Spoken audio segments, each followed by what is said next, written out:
Boa noite, senhoras e senhores. Estamos aqui hoje para mais um Filosofia no Boteco.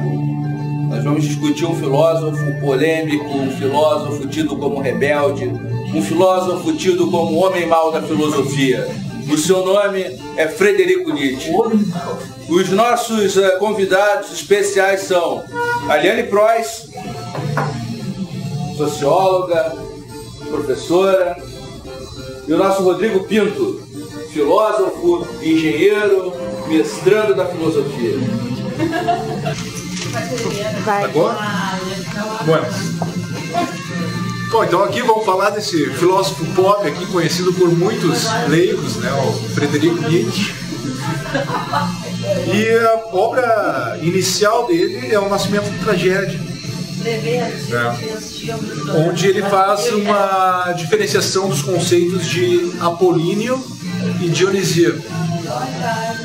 Isso vai, de certa forma, fundamentar toda a filosofia posterior de Nietzsche, ainda que acidentalmente, mas de certa forma vai fundamentar que o apolíneo é aquela filosofia reta, né? É a retidão, a ordem, a regra, não é? Semelhante a uma vida religiosa, por exemplo. Religiosa monástica. Religiosa monástica. E já no outro extremo temos o conceito de vida dionisíaca. Vida dionisíaca é uma vida instintiva, não é? A vida da festa, a vida da embriaguez, a vida de aproveitar a vida. Eu diria que essa oposição entre apolíneo e dionisíaco, a gente podia pegar freudianamente que o apolíneo é a função do superego, tá ligado? E o dionisíaco seria o Woodzão solto no mundo, fazendo o que ele quer e dando aí pro que der e vier. Sem polícia. Sem polícia. Sem polícia. Na verdade, é a afirmação do homem, né? Acima de todas as coisas. E aí eu acho que é importante colocar, né? Porque o que Nietzsche, quando ele fala essa questão do apolíneo dionisíaco, ele encontra essa perfeita forma na tragédia grega, como um expoente da tragédia grega, que é quando ele, um estudioso da tragédia grega, publica esse primeiro livro, Nascimento da Tragédia, fazendo justamente essa desconstituição da questão da forma, né?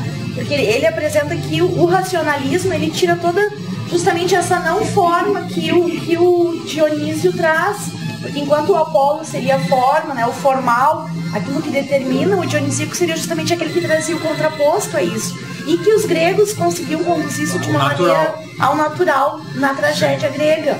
Né? Acho que isso. E aí Nietzsche tenta até compreender as obras de arte posteriormente também, a partir dessa perspectiva, né? Que é essa coisa. Fazendo um pequeno parênteses, quando Aristóteles escreve a Poética, e ela versa fundamentalmente sobre a tragédia, o que Aristóteles faz? Ele era um grande observador.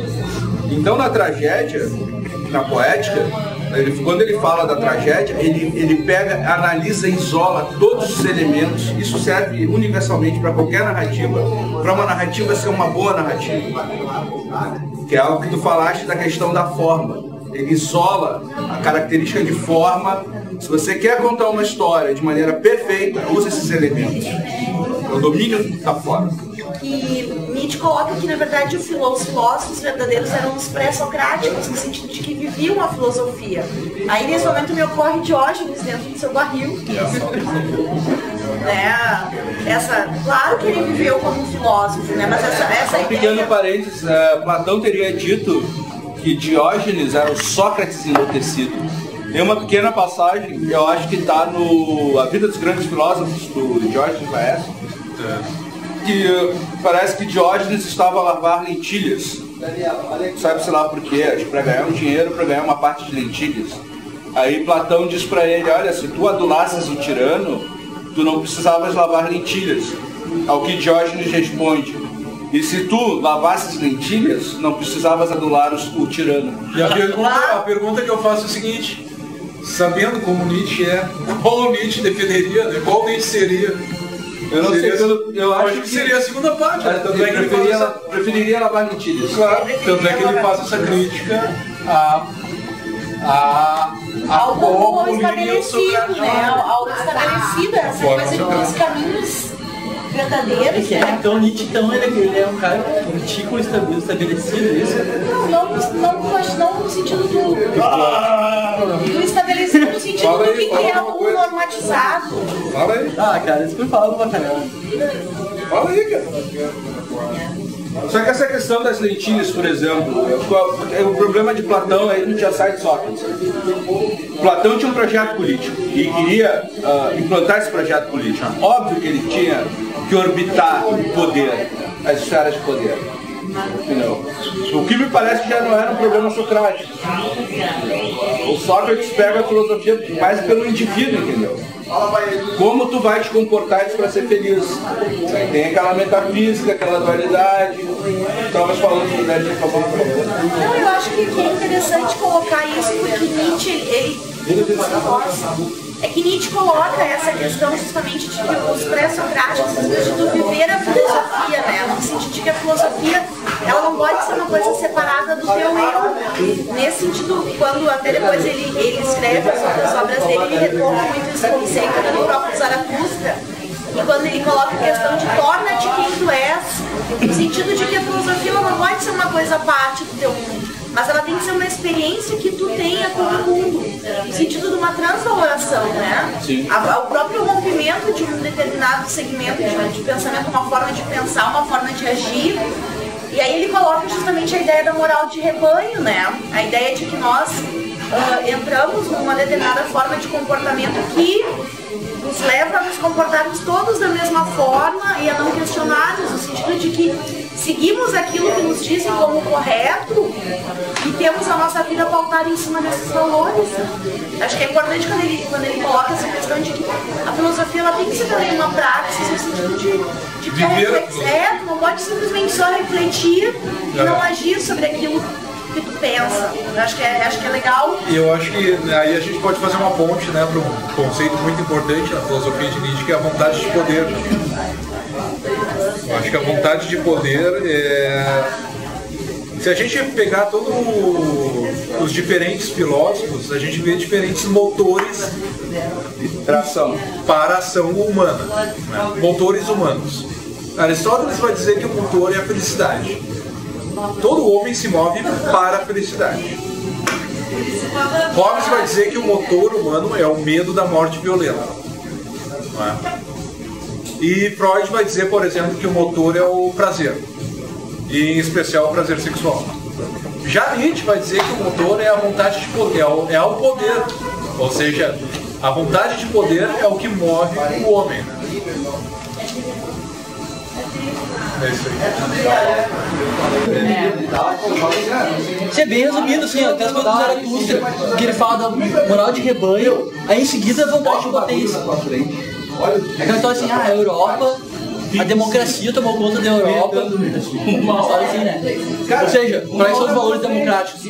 Antes na Europa tu só podia votar se tu tivesse uma renda. A partir ali da Revolução Francesa e tal, o que foi acontecendo? Eu poderia votar, né? For diminuindo a renda para votar, né? Então os caras lá, os aristocratas, os oligarcas, não, já tá, isso é a democratização. Aí no limite, na época de Nietzsche ali na Alemanha, eu acho que ainda tinha renda mínima, mas já era tributo, poderia ser um artesão lá, um pouquinho melhor de vida que já votava. Então isso, é isso que a gente está revoltado. Ele quer aquela sociedade de novo antiga, aristocrática. E ele critica os valores burgueses também. Mas então isso não é uma contradição?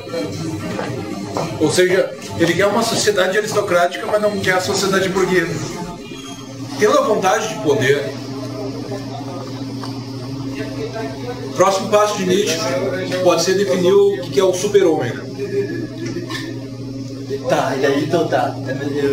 O super-homem que vai... O que o super-homem vai fazer? O super-homem é além do homem. É o humano que faz uma obra sobre-humana. E, de certa forma, mas como assim? Como assim? Né? Que vai... E aí? Ele vai superar a si mesmo. Aí eu não sei. na verdade, o super-homem é uma ponte entre o homem, entre o animal e o homem, né? Uma coisa além, ultrapassa, não é essa expressão que ele usa. É uma ponte entre o homem e o Deus. Na verdade, quando ele coloca no sentido de que ultrapassa. E daí passa pra esse sentido da divindade.